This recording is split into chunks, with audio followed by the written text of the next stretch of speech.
Olá, o Metrópolis entrevista agora a deputada estadual de São Paulo, Janaína Pascoal.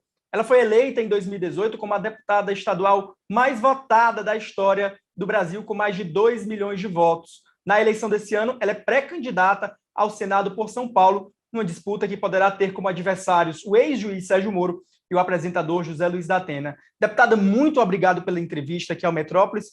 E eu já começo perguntando, em 2018, a senhora resistia a disputar algum cargo que tivesse que vir a Brasília. Agora a senhora se diz pré-candidata ao Senado, que é um cargo que exige que a senhora esteja em Brasília por São Paulo. O que mudou de 2018 para cá? Por que agora a senhora decidiu vir a Brasília? Na verdade, em 2018, o convite que eu tive foi para sair a vice-presidência. E o presidente, principalmente a equipe dele, queriam que eu fosse morar no palácio, né, destinado ao vice-presidente. E eu fiz uma contraproposta de despachar em São Paulo, no escritório da presidência que fica na Paulista, e ir para Brasília quando precisasse substituir o presidente. Então, não é que eu me neguei, né, a aceitar. Eu fiz uma proposta, uma contraproposta, que não foi aceita. Então, assim, naquele momento, eu ainda... Na verdade, a minha família ainda não se habituou com a ideia de eu ter entrado na política. Mas o choque ali foi muito grande. Fazer uma mudança, efetivamente, causaria um problema familiar. A minha ideia, se eleita para o Senado, é ter um escritório em São Paulo, né, ter um gabinetezinho em São Paulo para atender as pessoas às segundas e às sextas em São Paulo, que eu acho até que facilita, né, quem é aqui do Estado não ter que gastar dinheiro para ir para Brasília, e ficar em Brasília nos dias das votações, de terça a quinta, que é o que a maioria faz, né? Mas eu pretendo trabalhar efetivamente nos outros dias, como trabalho na Assembleia todo santo dia, né? Sem querer aqui fazer nenhuma crítica a quem quer que seja. Então, assim, foram 4 anos, né, de amadurecimento para minha família, que ainda sente muito, né? Minha mãe sofre muito com os ataques que eu sofro. Então, acho que agora eu já tenho condições de me colocar à disposição para algo que vai ser mais efetivo, não só para o povo de São Paulo, porque o senador representa o Estado, mas para o próprio país. A sua candidatura para o Senado é mesmo para valer? A senhora vai ter adversários de peso, né? São pré-candidatos também o ex-juiz Sérgio Moro e o apresentador José Luiz da Atena. A senhora pretende levar até o final? E se sim, em qual chapa a senhora vai estar? Com todo respeito aos adversários, é um nome um pouco pesado, né? Mas o ex-juiz Sérgio Moro deveria ter concorrido pelo Paraná, que é o estado dele. Eu queria entender, não estou aqui dizendo que teve nenhuma ilicitude na transferência do título dele, eu, inclusive, o defendi quando instauraram inquérito para apurar essa transferência, mas, assim, como é que alguém quer representar um estado tendo nascido, crescido, trabalhado a vida inteira em outro estado e simplesmente tendo transferido o título para cá, vamos dizer assim, às vésperas da eleição? Tem que lembrar que o senador ele representa o Estado, né? Ele não é um representante do povo, vamos dizer assim. Eu tenho muito respeito pela história do ex-juiz e ex-ministro Sérgio Moro, sempre o defendo, né, dos ataques, até nessa parte das anulações das decisões dele, mas é o seguinte, ele que se candidatasse pelo Paraná, né? Agora, se ele quiser se candidatar, ok, eu vou colocar meu nome à disposição. Eu nasci em São Paulo, cresci em São Paulo, conheço São Paulo como ninguém, né? Essa minha vivência como deputado estadual me permitiu conhecer ainda mais o Estado. Vamos debater. Com relação ao da Atena, eu gosto do da Atena, como todo mundo gosta, né? Ele é um artista, entendeu? Ele é um artista. A senhora acha que a candidatura dele é para valer mesmo? Tem muita gente que aposta que não é para valer, que na última hora ele vai repetir. Gente, eu acho assim, muita gente diz assim, ele ganha 1 milhão por mês, vai abrir mão disso. Na minha cabeça é o contrário. Quem já ganhou tanto dinheiro, eu entendo que queira se doar um pouco, né? Mas a senhora acha que é para valer? Eu acredito que sim, mas aí só ele pode responder. O que eu não acho é que ele tenha, vamos dizer assim, a paciência necessária para enfrentar a batalha diária, que é estar dentro de um Senado, né, de uma Assembleia Legislativa. É uma batalha diária, porque muitas vezes você apresenta um projeto bom e o outro não apoia por uma questão política, partidária, de vaidade pessoal. Então, você tem que ter muita paciência, muita humildade, entendeu? Com todo respeito ao Datena, eu não vejo essas características nele. A pessoa que vem do estrelato, como é o caso dele, ela está muito acostumada a ser paparicada, a ser reverenciada, a ser aplaudida. E a vida de quem entra na política é pedrada. É pedrada da hora que você acorda, da hora que você vai dormir, isso quando você dorme. Então, eu não consigo achar, né, que ele seja, e digo isso com respeito, porque eu gosto dele, sabe? Eu gosto mesmo. Mas que ele seja a pessoa mais indicada para pleitear essa vaga. Né? Por isso é que eu quero, sim, colocar meu nome à disposição do povo paulista, né, do país, de certa forma, para representar o Estado no Senado Federal. Eu vou levar essa candidatura até o final. Deixa eu só corrigir. É pré-candidatura ainda, futura candidatura. Certo. Agora, em que chapa a senhora vai estar? Porque a senhora vai disputar o Senado, a senhora, geralmente, os políticos estão em alguma chapa de algum candidato a governador. A senhora vai estar na chapa do ex-ministro Tarcísio de Freitas, ou na chapa do ex-ministro Abraham Weintraub, ou de outro nome, ou vai se lançar simplesmente avulsa? Quem é o candidato que a senhora pretende apoiar a governo de São Paulo esse ano? Olha, provavelmente, muito provavelmente, eu vou votar no Tarcísio. Tá? Já declarei voto a ele, eu mesma o estimulei a se candidatar. Esse voto pode mudar se eventualmente surgirem outros candidatos, ou se ele trouxer um vice muito ruim, né? Porque eu sou o tipo de eleitor que olha o vice, sabe? A nossa história é muito marcada por vices, seja no âmbito federal, seja aqui no âmbito, por exemplo, municipal. Então, se o Tarcísio trouxer um vice complicado, eu posso mudar esse meu voto, esse meu apoio. Mas, a princípio, meu apoio é para ele.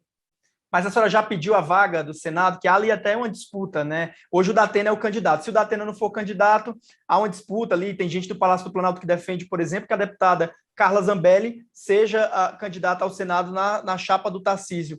Como é que está essa questão? A senhora já conversou com o Tarcísio para pleitear essa vaga, né, de senadora na chapa dele? Eu acredito que esse tipo de coisa a gente não pleiteia, né? Ele que avalie e decida se quer me apoiar, entendeu? Eu não vou pleitear nada, né? Eu estranho um pouco, sendo muito honesta, o fato do presidente e o próprio Tarcísio quererem apoiar o Datena ou o SCAF, porque o Datena já declarou que a última vez que votou a presidência, votou no Lula, né? Foi filiado ao PT muito tempo. Então, eu acho um pouco estranho. Com relação ao SCAF, se você lembrar, o SCAF teve eleições que ele aparecia em outdoors, ao lado do Lula e ao lado da Dilma. Então, eu não sei bem qual é o critério que eles estão utilizando para escolher, né, essas pessoas para comporem com eles. A minha preocupação como cidadã é a seguinte: se o presidente perde e essas pessoas são eleitas senadores, né, eu acredito que eles fecham com Lula, entendeu? Então, na minha cabeça, o que o eleitor tem que pensar é quem a senhora diz o SCAF e o Datena. Sim, quem é comprometido com as pautas, entendeu? Quem é de verdade defensor, por exemplo, da vida, né, das liberdades individuais? Quem a vida inteira teve um posicionamento mais à direita? Sou eu, entendeu? Então, assim, eu não vejo lógica. Mas apoio, voto, cada um responde pelo seu, entendeu? Não sou eu que vou pedir. Entendi. A senhora pretende, então, apoiar o Tarcísio, mesmo que não seja candidata ao Senado na chapa dele, se o vice for do seu agrado? Se ele seguir numa linha que eu concordo, entendeu? Se as propostas dele forem condizentes com o que eu penso, sim. Agora, se vier alguma surpresa desagradável, não. Eu não estou, deixando bem claro, eu já falei isso, inclusive, pessoalmente a ele. Eu não estou condicionando o apoio a ele ao apoio dele à minha pessoa. Eu não trabalho dessa forma. Entendi. Deputada, a senhora mencionou aí o presidente Jair Bolsonaro, como a senhora tendo pautas alinhadas a ele. Como é a sua relação hoje? A gente vê aí que desde 2018, a senhora apoiou ele em 2018, foi até cotada para vice, mas também a senhora tem feito críticas pontuais a alguns pontos dele. Como é que é a sua relação hoje com o presidente Jair Bolsonaro? Fala com frequência? Como é que Não, tem sido? é uma relação distante, mas assim, eu sempre fui assim, né? De falar o que eu penso, de dar sugestões, de opinar no andamento do meu país, sabe? Eu acredito que o maior feito que alguém já fez na história por esse país foi o processo de impeachment que aconteceu graças a mim. Eu não tinha cargo, né? Eu não perguntei para ninguém se eu podia, se eu deixava de poder. Então, assim, não tem cabimento quererem que eu fique circunscrita, vamos dizer, né? Que eu não fale. É um direito meu como cidadã, não é como deputada. Mas a senhora não quer o apoio dele na sua candidatura ao Senado? A senhora não vai procurar o apoio do presidente à Não, sua se candidatura ele ao Senado? quiser me apoiar, eu vou agradecer, mas eu não vou procurar. Um ponto que até me gera um pouco de curiosidade, se eventualmente ele a convidasse para ser vice esse ano, dessa vez a senhora toparia ser, nas eleições de 2022, vice dele? Eu teria que sentar com calma, conversar com ele, entender o que ele quer, né, desse segundo mandato dele, entendeu? Que foi o que eu tentei fazer da primeira vez e ele ficou blindado. Eu não consegui conversar com esse homem sozinha, nem por 10 minutos. Como é que você faz uma parceria de ser vice-presidente de alguém que você não consegue sentar sozinha com a pessoa para discutir um pouco como é que vai ser o trabalho em comum, entendeu? Então, assim, se eu conseguisse sentar com ele, se eu conseguisse entender o que ele planeja para o seu próximo mandato, eu estaria tendente a aceitar, porque eu acho que eu agrego muito voto para ele. Né? Como eu Em sou que bem mais... público que a senhora acha que agrega voto a ele? Eu sou muito mais moderada, né? Eu sou muito mais assim ponderada, defensora de todas as garantias, de todas as liberdades. Eu acho que se eu fosse a vice, quebraria um pouco desse medo que as pessoas têm, né, de qualquer quebra institucional. Eu não acredito nisso, que possa ter quebra institucional. Mas muita gente acredita, eu percebo que é sincero o temor. Sim, tem Então, muita gente, né? daria uma garantia em termos de respeito à Constituição Federal.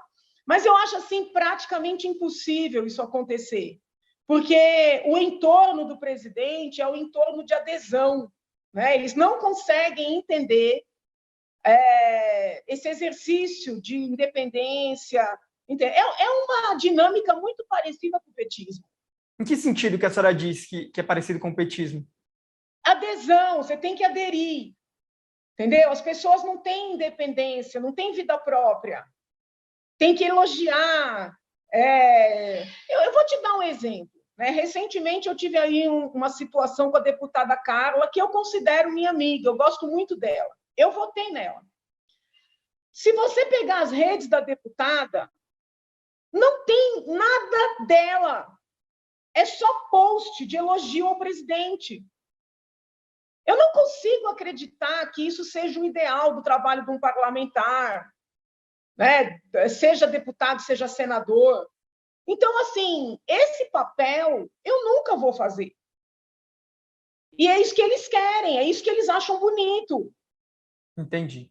Deputada, se a senhora for eleita senadora, e isso é uma pauta do bolsonarismo, dos aliados do presidente, não só dos Bolsonaro mais próximos, que é o impeachment de ministros do Supremo Tribunal Federal, que cabe ao Senado Federal. Como é que a senhora se portaria? Hoje, os alvos principais do presidente, dos apoiadores, são os ministros Alexandre de Moraes, por conta da condução do inquérito das fake news, e também o ministro Luiz Roberto Barroso. A senhora apoiaria ou a senhora acha que isso geraria mais crise, mais tensão entre os poderes? Qual seria a sua posição, se eleita? Eu sou técnica, eu trabalho com base na técnica. O impeachment, seja de um presidente, seja de um ministro de Estado, seja de um ministro do Supremo, não pode ser um desejo. Porque às vezes eu vejo assim, nossa, tem não sei quantos pedidos de impeachment do presidente da República ou do ministro do Supremo. Quando a gente vai ler, é uma carta de intenção, é quase um desabafo. O impeachment não pode ser um desabafo, não quero mais. Então, se for eleita, e aqui eu tenho até que tomar cuidado com as palavras, que nós estamos num período de pré-campanha, ou se fosse senadora já, eu avaliaria tecnicamente a petição, a documentação que instrui essa petição, entendeu? Obviamente, teria um processo com produção de provas, com testemunhas. Eu teria, como tenho na vida, um olhar técnico. Deputada, como é que a senhora tem se portado aí em relação à candidatura do ex-ministro Abraham Weintraub? Ele tem se colocado como pré-candidato ao governo de São Paulo, até contra o Tarcísio, e até vejo alguns pontos dos discursos, quando a senhora critica o SCAF e o Datena, parece até um pouco com o discurso do Abraham Weintraub. A senhora pode apoiar ele? Como é que a senhora vê a candidatura dele aí em São Paulo ao governo? Veja, o Abraham, ele traz algumas ponderações que são procedentes, mas a gente tem que ter algum pragmatismo, né? Meu último embate com ele foi porque eu tive a ousadia de propor a ele que saísse candidato a deputado federal, porque eu entendo que, como deputado federal, ele teria uma votação expressiva e poderia até levar mais conservadores para dentro do Congresso Nacional. Porque eu estou assim muito temerosa com uma possível vitória do ex-presidente Lula. Eu não acho que o Bolsonaro é o que tem mais chance, não. Eu acho que é o Lula que tem mais chance. Então, seria necessário ter uma resistência dentro do Congresso Nacional. E eu sugeri a ele que ele saísse a deputado federal. Ele se ofendeu, e daí para diante passou a me xingar. Então, assim, eu não consigo ver, até pela personalidade dele, chance dele ser eleito governador. Tá? Eu não falo isso como agressão, é porque ele é muito contundente, ele é muito emotivo, mas muito. Ele não toma cuidado com o uso de adjetivos, sabe? Até tem inquéritos lá no Supremo por força dessa excentricidade da personalidade dele. Então, não é com relação ao conteúdo, mas é a forma. E o eleitorado paulista, ele não é um eleitorado que, para o executivo, vote em pessoas excêntricas. O eleitorado paulista, ele é mais conservador, ele é exigente. Então, eu não vejo chance, por essa característica da personalidade do ex-ministro, dele ser eleito governador. Então, não tem sentido eu apoiá-lo, porque eu vou estar perdendo meu voto. A senhora citou aí que tem medo de uma eventual vitória do ex-presidente Lula. O que necessariamente seria o medo? Seria a pauta da esquerda, o próprio ex-presidente Lula? Queria que a senhora explicasse um pouco melhor o que seria esse temor de uma eventual vitória dele. O ex-presidente Lula, ele não está enganando ninguém. Ele está sendo muito claro sobre o que ele pretende fazer. Ele já falou que vai regular a imprensa, ele já falou que quer legalizar o aborto, ele não revê as conexões dele com Cuba, com Venezuela, ou seja, com ditaduras de esquerda. Então, ele não está enganando ninguém. Já falou que vai rever as reformas trabalhistas e assim por diante. Então, assim, eles flertam com bandeiras autoritárias, que, muito embora os formadores de opinião não reconheçam como tal, eu vejo claramente como autoritárias. Foram bandeiras que, inclusive, fortaleceram a minha convicção de pedir o impeachment da ex-presidente Dilma. Então, eles não mudaram em nada. O que mudou é o seguinte: eles estão bem mais, vamos dizer assim, alertas, vão entrar com tudo para poder fazer o que eles vinham fazendo, vamos dizer, lentamente, para poder fazer rapidamente. Então, assim, não acreditem que, se ele entrar lá, que vai ser democrático, que não vai. Eu tenho muito medo. Então, eu estou muito mais focada em fortalecer os legislativos, eleger defensores da vida, defensores das liberdades, defensores da democracia, do que babar ovo para o Bolsonaro. Já me encaminhando para o final, a senhora acha que o Bolsonaro seguiu todo aquilo que ele prometeu na campanha de 2018, principalmente na pauta econômica? Como é que a senhora avalia esses quase 4 anos de governo Bolsonaro até aqui? Eu acho que tem vários fatores. Ele poderia, por exemplo, ter dado mais força para o Moro, quando o Moro era ministro da Justiça. Eu me ressenti com algumas sanções e alguns vetos, né, do executivo na parte do combate à corrupção. Então, nesse ponto, eu acho que, não que ele tenha realizado qualquer ato de corrupção, mas eu acho que ele poderia ter fortalecido mais a causa. Com relação à pauta econômica, eu gosto muito do ministro Guedes, então, assim, eu sou meio suspeita para Mas a senhora acha falar. que ele teve autonomia para implementar a pauta dele liberal? A gente que está aqui em Brasília acompanhando, a gente vê que, em alguns casos, ele foi tolhido. Em alguns casos, não, muitos casos, ele acabou tolhido pelo Palácio do Mas Planalto. assim, eu também não sei se ele conseguiria mais, entendeu? Porque tudo é muito. Você tem uma pretensão, e aí tem que negociar, é duro, né? Então eu não consigo jogar pedra assim e dizer, olha, não cumpriu. Eu acho que tentaram cumprir, mas não conseguiram na íntegra. Mas assim, eu gosto do ministro Guedes, né? Eu me sinto segura com ele lá. Pelo menos a linha eu sei que é boa, entendeu? Que mais? Com relação às pautas conservadoras, eu acho que o presidente foi muito obstado, né, por medidas judiciais inadequadas apresentadas ali no Supremo Tribunal Federal, que deveria ter dado um basta, deveria ter colocado limite, por exemplo, no senador Randolph. Né? Mas como seria esse basta que a senhora disse? Como seria esse basta? O ministro do Supremo, quando olha uma ação em que o parlamentar está fugindo de debater no parlamento, está querendo cortar caminho, tem que rejeitar a ação. Se eu fosse ministra do Supremo, eu rejeitaria 90% do que eles apresentam ali. Não foi eleito parlamentar? Vai trabalhar no parlamento, senão vai advogar. Eu fico revoltada. Se é parlamentar, vai trabalhar no parlamento. Não vai cortar caminho e pedir para o judiciário resolver suas pendências. O Supremo não põe limite nisso. Tinha que colocar. O presidente foi eleito, nomeou os ministros. O ministro baixa uma resolução, baixa uma portaria, vai Randolph lá querer derrubar, o ministro derruba com uma canetada. É de tirar a gente do sério. Eu que sou uma estudiosa da teoria do Estado, quando eu olho isso, eu fico horrorizada, independentemente de ser quem for. Isso é uma subversão da divisão dos poderes. O Metrópolis entrevistou a deputada estadual Janaína Pascoal. A íntegra da entrevista você acessa no portal do Metrópolis. Deputada, muito obrigado pela entrevista. Eu que agradeço. Fiquem com Deus.